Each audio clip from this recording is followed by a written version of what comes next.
Hello guys, ഇപ്പോൾ കാവടി തുള്ളി പോയി മാവടിയായെന്ന് പറയുന്ന അവസ്ഥയാണ് എൻ്റെ കാര്യം. എന്താണെന്ന് അറിയാൻ വേണ്ടി വീഡിയോൻ്റെ പാർട്ട് 2 വരുന്നുണ്ട്.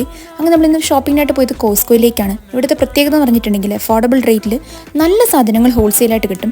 ഇങ്ങനെ നല്ല സാധനങ്ങൾ അഫോർഡബിൾ റേറ്റിൽ കിട്ടുന്നത് കൊണ്ട് തന്നെ ഇവിടെ എപ്പോൾ വന്നാലും ഒടുക്കത്തെ തിരക്കാണ്. അങ്ങനെ നമ്മൾ ട്രോളി ഉന്തി അകത്തേക്ക് പോയി. അകത്തേക്ക് കയറി എൻ്റെ പൊന്ന് സാറേ, ചുറ്റിനുള്ളതെല്ലാം നല്ല വൃത്തിക്ക് കാണാൻ പറ്റും. ഈ പാവക്കുട്ടികളെയും കൊണ്ട് ഞാൻ ലേലം വിളിക്കുമല്ലായിരുന്നു. അക്കുവിനോട് ഏതാണ് നല്ലതെന്ന് ചോദിക്കുമായിരുന്നു. പിന്നെ കൗതുകം ലേശം കൂടുതലായതുകൊണ്ട് ഇതെന്താണെന്ന് അറിയാൻ വേണ്ടിയിട്ടൊന്ന് എടുത്ത് നോക്കിയതാണ്. പിന്നെ ഞാൻ കപ്പിൽ ചായ കുടിക്കുകയല്ല, ക്യാൻറ്റീനൊന്ന് മണത്ത് നോക്കിയത്. എന്താ സുഗന്ധം.